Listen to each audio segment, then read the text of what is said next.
seperti yang disebut tadi, pengujian ini sudah banyak dilakukan. Iya. Sudah berapa kali? 3 kali, 4 kali. Nah, banyak di luaran sana ya, termasuk mungkin anggota DPR maupun pemerintah itu melihat, maupun partai politik melihatnya MK ini mengubah pendapatnya terkait dengan pemilu serentak ini.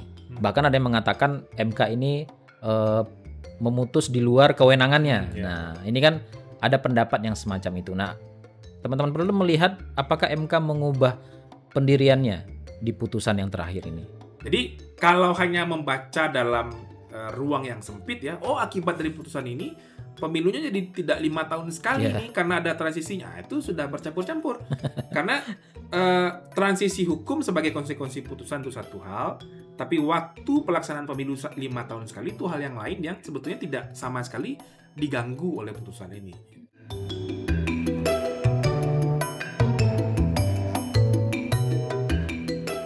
Ya, kembali lagi dengan channel Transparansi Internasional Indonesia. Kali ini saya ditemani oleh Mas atau Abang ini, atau udah ini, atau Pak Fadli Ramadhanil. Nah, halo, Deputi Direktur Perkumpulan untuk Pemilu dan Demokrasi atau Perludem. Jadi ini baru kali ini. Ini Deputi. Jadi baru kali ini hadir di podcast TI. Kan gak sampaian ya, di sini aja. Iya. Dan kali ini kita akan membahas, mungkin ya tidak akan terlalu jauh dari isu pemilu. Mungkin bukan terlalu jauh, memang isu pemilu ya. Jadi kali ini kita mau bahas soal pemisahan pemilu di putusan MK soal pemisahan pemilu nasional dan lokal. Nah, ini sebenarnya kan udah cukup lama ya, sebulan ya isunya bergulir di 26 publik. Juni dulu putusannya, Bang. Ya, sudah hampir 2 bulan. Hampir 2 bulan. Jadi, dan ini masih terus istilahnya secara bergulir di DPR, termasuk di pemerintah. Nah, ini putusan soal keserentakan pemilu kan udah lama ya. Ya, sudah 2014. Ya, 2014. Kayaknya tiap pemilu itu ada perubahan ya. Jadi selalu ada yang menguji. Nah, untuk yang kali ini kan Perludem yang menjadi pemohonnya. Nah, ini kalau teman-teman TI, penonton TI, nah ini salah satu orang yang otak dibalik banyak pengujian undang-undang pemilu di Indonesia. Nah, beliau inilah orangnya. Nah, pertama tentu saya mau bertanya nih soal apa sebenarnya menjadikan alasan Perludem kemudian mengajukan kembali, kan sudah banyak tadi yang diajukan oleh tidak hanya Perludem ya. Apa sebenarnya alasan Perludem mengajukan permohonan ini kembali ke Mahkamah Konstitusi terkait dengan keserentakan pemilu? Mungkin itu dulu. Gagasan pemilu serentak ini kan sebetulnya sudah lama, Bang. Jadi kalau di Perludem itu pun dorongan untuk mengambil kebijakan keserentakan pemilu menjadi nasional lokal itu, seingat saya udah dari 2012 ya. Bahkan mungkin 2010 ada riset-riset awal terkait dengan hal itu. Nah, seiring berkembangnya waktu kemudian di tahun 2013, tadi Bang Rita juga sudah singgung, ada putusan nomor 14 tahun 2013 ya. Itu yang diuji oleh Effendi Ghazali. Nah, putusan itu yang pada awalnya di Mahkamah Konstitusi yang memerintahkan pemilu eksekutif dan legislatif itu harus dilaksanakan bareng. Itu tahun 2014 itu diputus, bulan Januari lah. Hanya beberapa bulan menjelang pemilu nasional, pemilu legislatif 2014. Nah, MK perintahkan pemilu legislatif dan pemilu presiden itu mesti dilaksanakan berbarengan. Nah, bahasanya serentak atau serentak. memang serentak atau dilaksanakan secara serentak. Nah, tujuannya sebetulnya adalah karena kan kita ini menganut sistem pemerintahan presidensial. Di saat yang bersamaan juga punya situasi multipartai. Jadi partainya banyak, tapi di sisi yang lain sistem pemerintahnya presidensial. Nah, dalam banyak praktik di beberapa negara, kalau sistem presidensial dengan multipartai itu banyak problemnya. Karena ini kekuasaan eksekutif dan legislatif sama-sama punya mandat langsung dari rakyat, sementara mereka harus bertemu untuk mengambil kebijakan gitu. Nah, salah satu dalam tanda petik untuk merekayasa terbentuknya keselarasan antara kekuasaan eksekutif dan legislatif itu salah satunya adalah dengan menyerentakkan pemilunya. Nah, menyerentakkan pemilunya itu salah satu rekayasa elektoral yang diharapkan, Bang, dengan pemilu eksekutif dan legislatif yang serentak, itu akan diharapkan terjadi semacam efek ekor jas ya. Jadi pilihan terhadap presiden itu akan diikuti dengan pilihan yang selaras dengan partai politik atau kelompok partai politik yang mendukung calon presiden yang menang. Sehingga begitu mereka berkuasa, presiden berkuasa, mereka bisa lebih cepat konsolidasinya dalam mengambil kebijakan, dan kontrol pun dari kekuasaan di legislatif yang kalah itu akan jauh lebih baik. Itu sih sebetulnya gagasannya kalau dalam konsepsi sistem presidensial ya. Nah, alasan yang lain sebetulnya juga soal kompleksitas penyelenggaraan pemilunya. Kalau pemilu 5 kota itu kan ribet sekali ya. Banyak ya. Bang Reza kan baru jadi KPPS kan. Nah, selain soal manajemen logistiknya, manajemen calegnya, yang paling dirasakan itu kan kompleks ketika proses pungut hitung ya di TPS itu. Pas hari H ya. Pas hari H-nya. Nah, kejadian di 2019 dan 2024 mengonfirmasi itu. Jadi pemilu serentak dengan 5 kota itu, atau pemilu serentak legislatif berbarengan di 3 layer ya, DPR, DPRD provinsi dan kabupaten kota, itu unmanageable sekali. Nggak bisa di-manajemen itu sebetulnya. Nah, terakhir alasannya adalah alasan di perspektif pemilih. Jadi kan nggak mungkin pemilih itu rasional, Bang, kalau kemudian mereka dihadapkan dengan calon yang begitu banyak di satu hari pemilihan. Waktu. Ya. Misalnya, maksudnya di satu waktu. Satu waktu. Dia. Okay. Jadi dia dapat suara DPR juga, partainya sudah banyak, calonnya juga banyak. Apalagi DPRD ya. Apalagi DPRD, tambah lagi DPD misalnya. Jadi kenapa banyak surat suara tidak sah?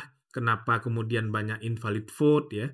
Ya salah satunya karena itu kerumitan bagi pemilih dalam memberikan suara. Nah, balik lagi yang soal tadi, yang soal sistem presidensial yang ketika dia dilakukan secara serentak harusnya mengikuti tuh.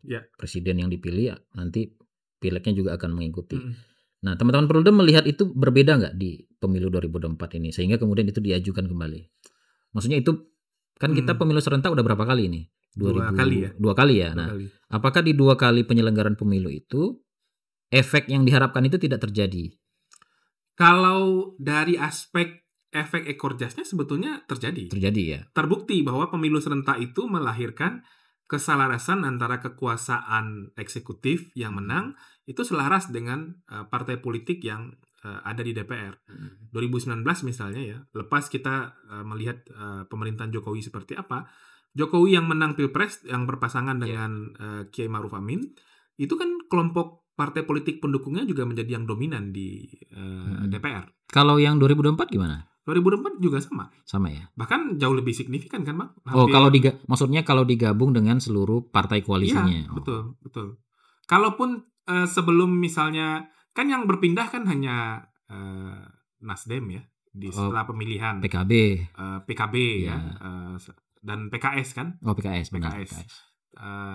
Tapi kan juga PKS kan nggak dapat menteri dan wakil menteri juga kan? Hanya ada wakil. Bukan ya? Bukan. Ada juga kayaknya. Partai beda partai orang lama ya. Kalau dijadikan itu sebagai indikator ya. Tapi kalau dilihat tanpa Nasdem, PKB dan PKS berpindah pun kayaknya komposisinya Gerindra, Golkar dan teman-teman masih cukup dominan. Berarti tidak ada persoalan di soal itu ya? Maksudnya di soal maksudnya pemilu serentak yang kita lakukan 2 kali ini, efek ekor jas itu terjadi. Jadi sebenarnya kan pemerintahannya stabil aja sebenarnya. Ya. Berarti kan sebenarnya itu tidak ada soal di soal itu ya? Tidak ada persoalan. Soal itu justru jadi justifikasi. Nah benar kan pemilu serentak itu menghasilkan pemerintahan yang berarti lebih efektif. Problemnya justru yang di banyak tadi yang soal kompleksitas penyelenggaraan. Oke. Nah terkait dengan itu ini kan seperti yang disebut tadi, pengujian ini sudah banyak dilakukan. Sudah berapa kali? 3 kali, 4 kali. Nah, banyak di luaran sana ya, termasuk mungkin anggota DPR maupun pemerintah itu melihat, maupun partai politik melihatnya MK ini mengubah pendapatnya terkait dengan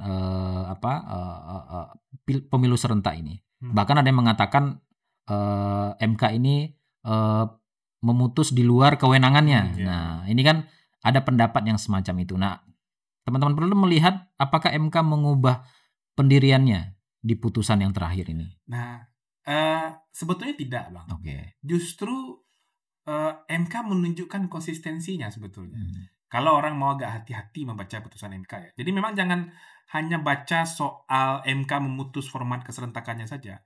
Tapi untuk membaca putusan nomor 135 tahun 2024 yang terakhir itu, juga harus membaca putusan sebelumnya, putusan nomor 55 tahun 2019. Di putusan nomor 55 tahun 2019 itu MK mengatakan bahwa format keserentakan atau desain keserentakan pemilu itu adalah sesuatu yang sangat penting, yang akan berdampak kepada pemenuhan kedaulatan rakyat dan pemenuhan asas pemilu itu. Nah, oleh sebab itu, pilihan terhadap format keserentakan pemilu itu harus hati-hati. Harus memperhatikan kemudahan pemilih, beban kerja penyelenggara, perubahannya harus dilakukan jauh-jauh hari, sehingga tidak secara serampangan dilakukan. Karena dia dampaknya luar biasa sekali kepada penyelenggara, kepada peserta, dan kepada pemilih. Nah, ternyata pasca putusan nomor 5 tahun 2019, kan pembentuk undang-undang absen melakukan revisi undang-undang pemilu. Sama sekali nggak tidak dibahas. diubah undang-undangnya ya. Padahal ada banyak sekali PR di pemilu 2019. Nah, terjadi lagi problem yang sama di tahun 2024. Nah, setelah pemilu 2024, makanya ini diuji kembali karena memang tidak ada pergerakan apa-apa dari pembentuk undang-undang dalam melakukan revisi undang-undang pemilu. MK katakan, karena ini sudah 2 kali ya, praktik penyelenggaraan pemilu serentak sudah dilaksanakan di 2019 dan 2024, pada akhirnya MK memperkuat posisinya bahwa dalam menentukan format keserentakan pemilu itu, karena itu sangat penting, ya sudah, diputus saja oleh MK. Oh, berarti ini seperti MK mengambil alih? Ya. Bisa dibilang begitu ya? Ya. Jadi MK sudah kasih kesempatan, silahkan DPR ubah undang-undang pemilunya dan sistem pemilunya silakan dibuat, betul. Tapi tidak dilakukan. Akhirnya MK mengambil jalan terakhir ya seperti ini, yang seperti yang diputus di. Karena ini sangat penting, Bang. Kalau orang katakan pilihan terhadap format keserentakan itu aspek teknis, nah itu menurut saya gagal paham terhadap konsepsi keserentakan pemilu tuh. MK katakan pilihan terhadap keserentakan pemilu itu adalah hulu dari proses penyelenggaraan pemilu. Jadi ini bukan soal teknis. Ini soal konstitusionalitas norma untuk menjawab terpenuhinya asas pemilu yang luber jurdil atau tidak. Nah, salah satu hulu dari menjawab itu adalah format keserentakan pemilu. Oke. Gitu. Nah, ya pantas saja mungkin DPR-nya agak ini ya. Maksudnya itu jadi alasan bagi DPR, terutama oleh partai politik ya, untuk mengatakan bahwa MK ini seperti mengambil alih penyusunan norma itu. Harusnya DPR saja yang menetapkan bahwa serentak itu seperti ini. Tapi akhirnya MK mengambil alih itu. Oke. Nah, ini tadi balik lagi soal mungkin bukan teknis juga. Ini soal keuntungan. Kan kalau kita bicara soal undang-undang, regulasi atau apapun, sebenarnya kan kita akan bicara soal manfaatnya ini. Jadi kalau diubah sistemnya, keserentakannya tadi pemilunya dipisah dalam jangka waktu yang cukup lama ya sebenarnya ya. Nah ini kan kita ngomongin soal keuntungannya bagi demokrasi kita secara umum ya. Nah secara khusus mungkin kita akan bicara dulu mungkin soal bagi pemilih ini untungnya apa sih? Misalnya dari masyarakat terkait ketika pemilu ini dipisah sedemikian rupa. Jadi nanti kan kalau desainnya itu nasional dan lokal. Nah, bagi publik, masyarakat yang memilih itu keuntungannya apa ini? Dan mungkin sekalian mungkin jangan-jangan kerugiannya nggak ada nih bagi masyarakat. Ya, kita pasti bisa cek dengan mudah data partisipasi pemilih di Pilkada serentak 2024 itu turun signifikan, Bang. Sejak jika dibandingkan dengan pemilu nasional Februari 2024. Jadi kan pemilu nasional Pileg Pilpres itu 14 Februari ya 2024, pilkada itu 27 November 2024. Partisipasi pemilih di pemilu nasional itu seingat saya di atas 75%. Bahkan ada yang nanti bisa dicek, tapi partisipasinya terbilang cukup tinggi. Namun di pilkada angkanya turun drastis. Bahkan ada beberapa daerah itu yang partisipasi pemilihnya itu ada yang tidak sampai 50%, bahkan ada yang lebih sedikit dari 50% saja. Nah, dari beberapa riset awal yang dilakukan oleh beberapa lembaga studi, nanti bisa dicek juga. Nah, salah satu penyebabnya adalah soal kejenuhan pemilih. Pemilunya terlalu rapat, jaraknya antara pemilu nasional dengan pilkada terlalu singkat jaraknya. Jadi pemilihnya jenuh. Oke. Nah, ketika konsepsi pemilu nasional dan lokal ini berdasarkan putusan MK nanti akan dilaksanakan di tahun 2024, itu lebih akan memberikan ruang waktu bagi pemilih untuk bisa mengatur ritmenya dalam memberikan pilihan politik. Jadi kalau pemilu nasional itu di 2029, memilih presiden, DPR, dan DPD, setelah itu jeda dulu Bang. 2 tahun sampai 2,5 tahun, baru memilih kepala daerah, DPRD provinsi, dan DPRD kabupaten kota. Jadi bagi pemilih sebetulnya menghindari dan menyelamatkan pemilih dari kejenuhan. Dan juga bisa mendorong pemilih mungkin untuk lebih punya waktu ketika menerima surat suara, kan tidak 5 surat suara lagi ya, atau tidak 7 surat lebih suara sedikit lagi. Ya intinya. Lebih sedikit di waktu yang bersamaan. Nah, kerugiannya apa ini bagi masyarakat? Ya, bagi publik sebetulnya di awal ini ya, gonjang-ganjing seperti ini kan juga menimbulkan kebingungan sebetulnya. MK sudah memutus, tapi DPR-nya mengatakan ini melanggar konstitusi, ya bagaimana? Kan aneh juga MK dikatakan memutus melanggar konstitusi ya, padahal penafsir konstitusi kan MK begitu. Nah, itu akan memberikan kebingungan juga bagi pemilih. Kenapa ada gonjang-ganjing seperti ini gitu. Nah, ya memang ini butuh simulasi ya, butuh simulasi yang lebih berkelanjutan, dan oleh sebab itu sebetulnya undang-undang pemilunya penting untuk segera dibahas agar ada waktu juga bagi pemilih untuk mencoba pemilu nasional dengan 3 surat suara saja, baru setelah itu pemilu lokal dengan 4 surat suara ya, gubernur, DPRD provinsi, kabupaten kota, dan DPRD kabupaten kota gitu. Nah, itu bagi pemilih. Jadi sebenarnya hampir tidak ada kalau kita mau ngomongin soal, malah banyak keuntungannya bagi pemilihnya sendiri. Nah, ini bagi parpolnya ini. Partai dan mungkin anggota DPR ya, yang sepertinya menolak ya terhadap putusan ini. Nah, keuntungannya dulu nih, ada nggak nih bagi partai politik ketika pemisahan pemilu itu dilakukan? Sebetulnya kalau pemilu ini dipisah Bang, itu akan lebih memberikan waktu bagi partai melakukan konsolidasi organisasi dengan pemilunya yang tidak diborong di satu waktu yang bersamaan. Kalau kita lihat misalnya, kalau pemilunya serentak, partai kan dibebankan melakukan rekrutmen politik dari tingkat pusat sampai kabupaten kota, di level DPRD kabupaten kota di satu waktu yang bersamaan. Dan itu menyulitkan partai. Dan kita bisa lihat bagaimana partai kayak seperti membuka lowongan pekerjaan kan. Siapa yang tertarik bergabung menjadi caleg dari partai ini, silakan datang mendaftar gitu ya. Model rekrutmen politik harusnya nggak begitu. Nah, kenapa itu terjadi? Ya karena memang kebutuhan partai untuk caleg sangat banyak di satu waktu yang bersamaan. Dan pada akhirnya merekrut orang yang belum terasosiasi sangat dekat dengan nilai dan prinsip-prinsip kepartaian itu sendiri. Nah, pada akhirnya ya kayak merekrut lowongan kerja.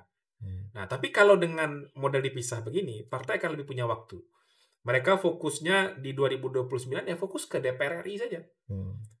Perdebatannya fokus pada isu nasional, dan baru kemudian setelah selesai hiruk pikuk pemilu nasional, pemilihan presiden selesai, pemilihan anggota DPR selesai, baru mereka ada waktu lagi melakukan rekrutmen politik untuk kepala daerah dan DPRD.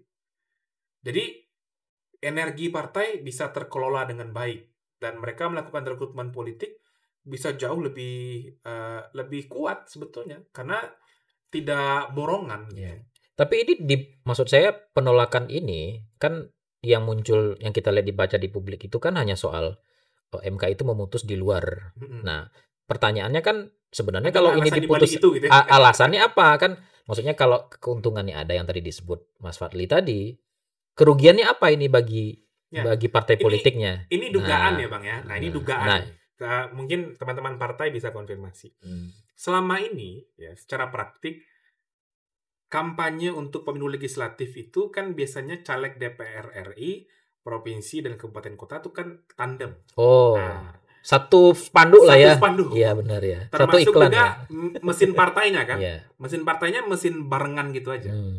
Kalau anggota DPR RI-nya si X, DPRD provinsinya si Y ya, DPRD kabupatennya si C. Nah, itu kan memudahkan teman-teman calon anggota DPR RI itu. Jadi dia tidak mungkin jangan-jangan mereka nggak perlu terlalu intens dan berkampanye ya karena dibantu oleh mesin DPRD di daerah kota dan ya. provinsi. Okay. Nah, kalau sekarang pemilunya dipisah, kan DPRD provinsi dan kabupaten kotanya pemilunya nggak bareng lagi. Ya, dia sendiri ya. Agak sulit untuk tandem. Nah, berarti yang menolak ini DPR RI ini. Sangat mungkin ada alasan di balik itu. Nah, salah satunya mungkin kepentingan yang begitu ya. Tapi menurut saya itu kan hal kecil lah yang bisa didiskusikan sebetulnya. Ya kalau isunya adalah soal isu beban dana kampanye, nanti kita tinggal lihat mana ruang lingkup kampanye yang bisa di-cover oleh negara. Sehingga membuat lapangan pertarungannya bisa jadi lebih seimbang. Sorry, jadi ini nanti yang berat ini dari sisi apa ini? Dari sisi alokasi dana kampanyenya atau dari sisi dia mendekati publiknya? Dua-duanya kayaknya, Bang. Karena selama ini kan kalau satu event kampanye bisa untuk 3 layer calon, sekarang kan satu kampanye ya untuk 1 orang aja. Ya DPR RI aja ini berarti kan? DPR RI aja. Iya. Kan nggak mungkin juga anggota DPRD provinsi baru nyalon 2 tahun lagi tapi udah keluar uang juga untuk bantu anggota DPR RI-nya. Itu mungkin yang memberatkan ya. Tapi menurut saya itu sangat bisa didiskusikan kalau keberatannya itu ya. Nah, tapi itu maksudnya kan artinya kan aspek itu saja sebenarnya. Maksudnya kerugian yang bisa bukan kerugian juga. Ini tantangan. Ya kita membacanya gimana ya? Maksudnya kalau kita melihat itu sebagai hambatan bagi calon ya. Ada jalan keluarnya sebetulnya. Nah, ada cara lain agar supaya tantangan itu bisa diatasi melalui pengaturan tadi soal dana kampanye macam-macam. Dan kemudian juga bagaimana misalnya ya, sekarang kan lagi hidup lagi ide untuk peningkatan bantuan keuangan negara bagi partai. Nah, jangan-jangan volumenya bisa diperbesar di momentum pemilu untuk membantu mesin partai bisa bekerja dalam kampanye calon anggota DPR RI. Nah, itu kan bisa diformulasikan. Ini atau anggota DPR-nya tidak pede. Kalau dia mau maju lagi, waduh nggak ada yang bantuin saya nih. Nah, padahal kan sebetulnya ada mesin partai kan. Nah, tinggal bagaimana meng-on-kan mesin partai ini kan memang tidak mudah gitu. Tantangannya itu sih sebetulnya. Nah, kemudian ini dari sisi MK gimana? Dengan pemisahan pemilu ini. Kayaknya lebih gampang atau lebih sulit? Untuk PHPU ya? Untuk PHPU. Untuk PHPU sih harusnya lebih ringan Bang bebannya. Karena dipisah begitu ya. Dipisah kan. Artinya yang nggak rumit itu kan menyidangkan PHPU pileg Bang. DPR RI, DPRD provinsi, kabupaten. Calonnya banyak, partainya banyak, persinggungan dapilnya banyak gitu ya. Itu kan rumit juga bagi MK. Tapi kalau sekarang dipisah, pasti juga akan jauh lebih bisa di manajemen dengan baik oleh MK. Yang rumit aja MK bisa, apalagi ini kalau dipisah gitu. Nah, terus ini terakhir bagi penyelenggara pemilunya. Yang tadi disebut tadi soal kerumitan, kompleksitas di penyelenggaraannya itu gimana? Kalau misalnya nanti akan dibagi seperti nanti ya dengan jeda 2 tahun itu. Apa keuntungannya bagi KPU nih? Ini setahu saya ya, dari 2014 itu penyelenggara pemilu itu suka sekali dengan pemisahan pemilu nasional dan lokal ini. Suka dalam artian beban mereka terbagi. Jadi konsentrasi mereka terbagi, tidak lagi terlalu berat menyelenggarakan 5 event pemilu secara sekaligus. Apalagi kalau 2024 itu kan ada himpitan dengan pilkada lagi kan, makin rumit. Nah, yang kedua, ini semakin konsisten dan selaras dengan sifat penyelenggara pemilu, kelembagaan penyelenggara pemilu yang permanen sampai level kabupaten kota, Bang. Khususnya Bawaslu ya. Jadi semakin relevan mereka permanen karena mereka menyelenggarakan 2 event pemilu dalam waktu 5 tahun. Pemilu nasional 2 tahun atau 2,5 tahun setelahnya pemilu lokal. Jadi make sense kalau mereka permanen sampai kabupaten kota. Dan yang lebih penting itu sebetulnya soal manajemen tugas. Pasti coba bayangkan pemilu nasional itu mereka nggak akan lagi secara bersamaan memanage juga logistik pemilu DPR RI, provinsi, kabupaten kota yang dapilnya itu kan banyak sekali yang berdampak pada varian surat suara, Bang. Nah, kalau hanya fokus di DPR saja, nah itu kan ya dapil DPR RI sekarang 80 ya. Lebih besar ya. 80 varian surat suara aja yang diurus. Varian suara-suara DPRD provinsi kan nanti gitu. Dan mungkin nggak akan ada sewa private jet ya. Kan itu alasannya kan itu menjangkau logistik ya. Nggak perlu private jet, bisa naik pesawat ekonomi ya. Dan kalaupun bisa diatur ininya ya, apa namanya, bisa diatur lebih jauh sebelum tahapannya dimulai. Nah, kemudian ini masih soal partai politik. Nah, ini kan kalau kita lihat kan baru satu partai politik yang secara resmi menolak ya. Partai Nasdem ya, di Rakernasnya di beberapa waktu yang lalu itu menyatakan menolak. Saya baca-baca nggak jelas juga, maksudnya nolaknya alasan substansinya apa. Nah, yang banyak muncul itu kan masih seputar bahwa MK itu melanggar konstitusi, MK itu menafsirkan di luar kewenangannya dan lain-lain itulah. Nah, itu bagaimana publik ya bisa memberikan pemahaman kepada publik bahwa putusan itu sudah benar. Dan kalau kita lihat kan salah satu alasan yang disampaikan oleh mereka itu kan soal kalau pemilu yang dipisah, maka penafsiran terhadap pemilu 5 tahun sekali itu menjadi agak sumir jadinya. Karena dipisah. Jadi akhirnya kan dipisah itu ya terlalu jauh kan. Kan pemilu serentak 5 tahun, terutama yang pemilu legislatif ya, DPR, DPRD, DPD itu, DPRD Kabupaten Kota itu kan disebut di satu pasal yang sama. Nah, itu kan jadi salah satu alasan yang kalau saya sendiri, kalau kita membacanya pun ya juga, maksudnya kalau dibaca secara, nah itu gimana cara menjawabnya bahwa putusan MK itu sebenarnya sudah sesuai nih, pemilunya tetap 5 tahun. Nah, itu gimana cara memberikan penjelasan soal itu? Di putusan MK 135 itu sama sekali tidak ada tafsir baru soal pemilu DPR RI, DPRD Provinsi, dan DPRD Kabupaten Kota tidak 5 tahun sekali. Nggak ada tuh bahasa itu di putusan MK. Nah, kemudian yang kedua, putusan MK ini sama sekali tidak berdampak kepada siklus pemilu 5 tahun. Pasal 22E ayat 2 itu memang mengatakan pemilu presiden, DPR, DPRD, dan DPD dilaksanakan 5 tahun sekali. 5 tahun sekali ini kan bagian dari siklus masa jabatan elected official di Indonesia, Bang. Soal pelaksanaannya apakah serentak atau berbarengan, itu bukan bagian dari apa yang tertulis dalam teks pasal 22 ayat 2. Dan itu disebutkan oleh MK di putusan itu sebetulnya.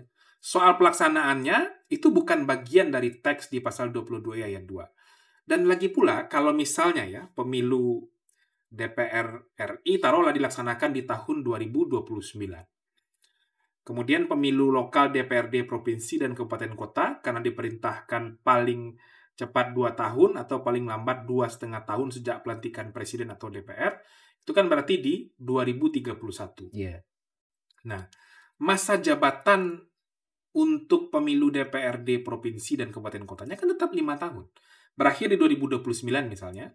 Nah, untuk pelaksanaan di 2031 sebagai bagian dari sebuah transisi hukum itu diperbolehkan. Hanya sekali saja. Jadi ada norma en malih namanya kan, berlaku sekali saja untuk masa transisi. Nah, setelah 2031 nanti dan seterusnya pemilu DPRD Provinsi dan Kabupaten Kota 5 tahun sekali. Pemilu berikutnya di 2036. Sementara pemilu DPR dilaksanakan di 2034. Jadi ini dua hal yang berbeda ya. Konsekuensi dari putusan MK itu membutuhkan transisi hukum, itu satu hal. Dan yang kedua, yang mengatakan bahwa pemilu DPRD dan pemilu DPR tidak lagi 5 tahun, itu hal yang lain. Itu nggak ada tuh di putusan MK-nya. Atau mungkin mereka nggak tahu ya. Mungkin ini kan cara orang membaca. Karena itu satu pasal, harusnya karena dia satu pasal, satu ayat begitu, harusnya sama waktunya. Nah, itu yang ditafsirkan oleh MK di putusan ini, Bang. Menurut MK, memang dia ada satu pasal di satu ayat yang sama, tapi soal pelaksanaan pemilunya, itu MK menafsirkannya dengan tafsir historis tuh, melihat perdebatan perubahan Undang-Undang Dasar 1945 tahun 2001. Perubahan ketiga bab pemilihan umum itu. MK mengatakan ada 7 model varian pemilu yang diperdebatkan oleh pengubah Undang-Undang Dasar. Dan tidak satu pun mengunci pelaksanaan pemilu itu mesti 5 kotak sekaligus. Nggak ada. Ada variannya banyak. Banyak variannya. Nah, itu sebetulnya sudah dijelaskan MK di putusan nomor 55 tahun 2019. Jadi, kalau hanya membaca dalam ruang yang sempit ya, akibat dari putusan ini, pemilunya jadi tidak 5 tahun sekali nih karena ada transisinya. Itu sudah bercampur-campur. Karena transisi hukum sebagai konsekuensi putusan itu satu hal, Tapi waktu pelaksanaan pemilu 5 tahun sekali itu hal yang lain yang sebetulnya tidak sama sekali diganggu oleh putusan ini. Nah, praktis putusan MK ini kan akan mengubah banyak hal ya. Saya nggak tahu apakah sebanyak apa ya. Nah, sementara dalam proses perubahan undang-undang, saat ini kan DPR sepertinya belum terlalu maju. Maksudnya tahapan pembahasan itu kayaknya masih di Komisi 2 atau di Balik apa gimana. Nah, maksudnya kan dengan adanya putusan ini, seberapa banyak dan seberapa rumit perubahan undang-undang pemilu itu akan dilakukan dengan skema yang diputus oleh MK ini? Sebetulnya konsekuensinya sudah banyak dibicarakan sejak pemilu serentak 2019 selesai dilaksanakan. Bahkan alternatif gagasan serentak nasional lokal ini sudah dibincangkan juga sejak 2015 sebetulnya, Bang. Nah, di DPR sendiri memang informasi terakhir, naskah akademik dan draft RUU disiapkan oleh Balik DPR nih. Nah, harusnya nggak mulai dari nol. Kenapa tidak mulai dari nol? Karena pada tahun 2020 itu sudah pernah ada naskah RUU yang dipersiapkan untuk pemilu 2024. Yang bikin DPR juga? Balik DPR juga. Dan di situ, Bang, yang uniknya ya, konsepsi keserentakannya nasional lokal. Jadi kalau mau... Cuma nggak jadi berarti dibahas? Nggak jadi karena diperintahkan Jokowi stop kan, karena pandemi COVID waktu itu. Pada akhirnya nggak jadi revisi undang pemilu. Di naskah itu, format keserentakannya nasional lokal. Seperti putusan MK ini. Jadi kalau hari ini, seberapa besar dampaknya kepada proses kerangka hukum pemilu, ya mungkin akan banyak penyesuaian di sana-sini. Tapi sekali lagi, tidak mulai dari nol. Gitu. Jadi sudah, artinya bahan untuk memisahkan tahapan itu sebenarnya sudah banyak.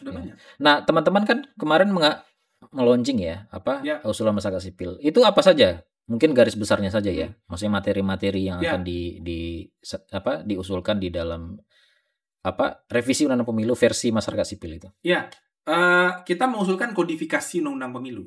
Jadi metode penggabungan dan pembentukan hukumnya menjadi kodifikasi.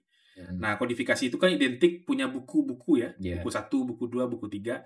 Dalam naskah kodifikasi itu kita mengusulkan ada sekitar 6 buku menurut saya. Nah, yang sudah di-launching itu ada 2 buku yang sudah di-launching, Bang. Buku 1 itu bicara soal ketentuan umum, asas, prinsip, tujuan, dan sistem pemilu. Nah, di sistem pemilu ini kita sudah mengatur soal ketentuan keserentakan nasional lokal.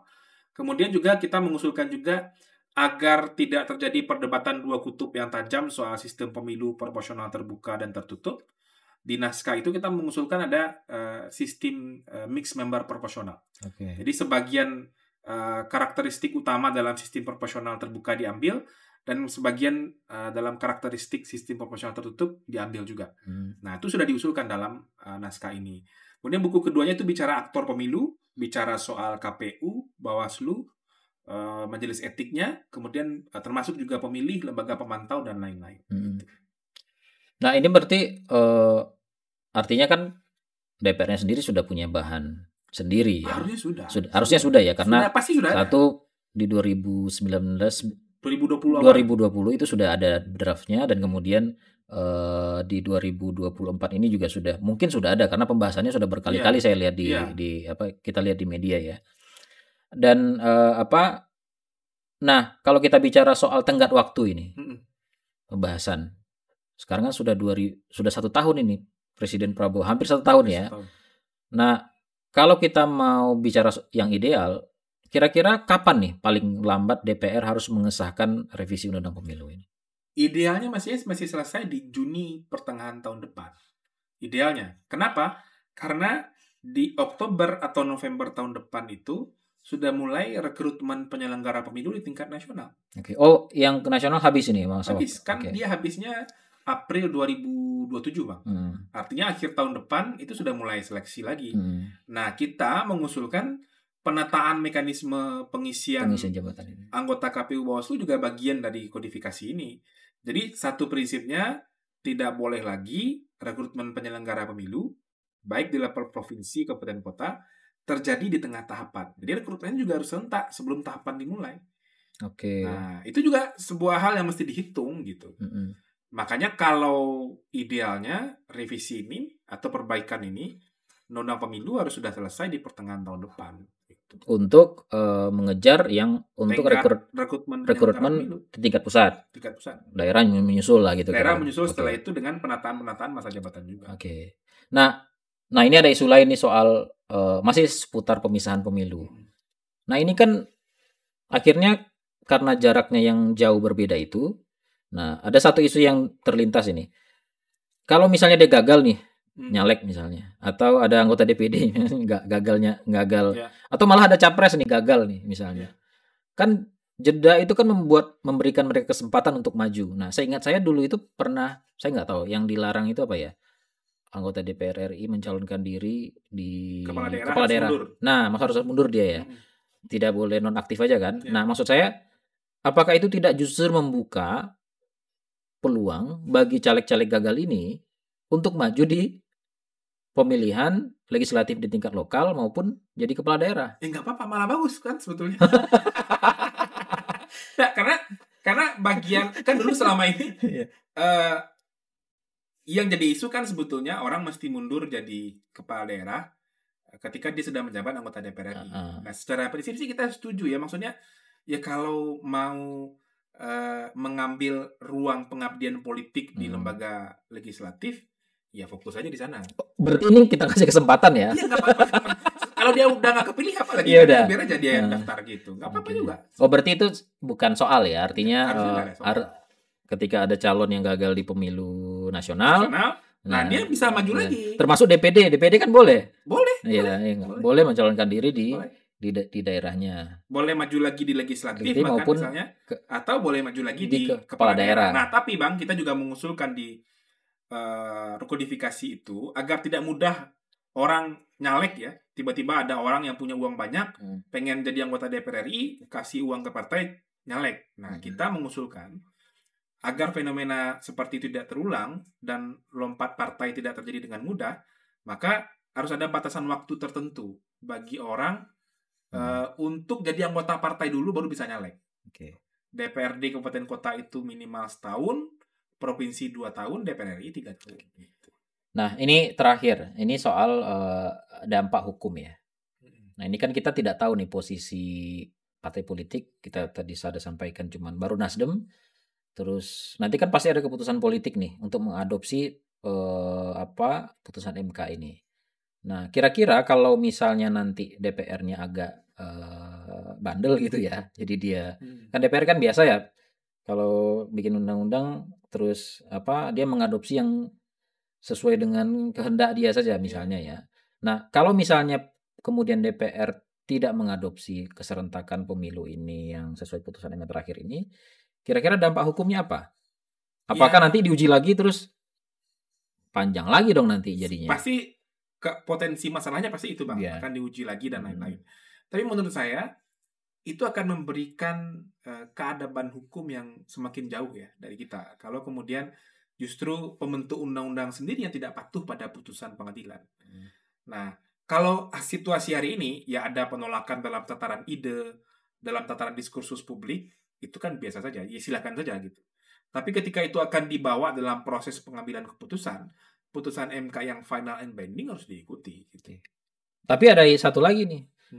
Kalau nanti hakim MK-nya berubah, lalu taruhlah DPR-nya kemudian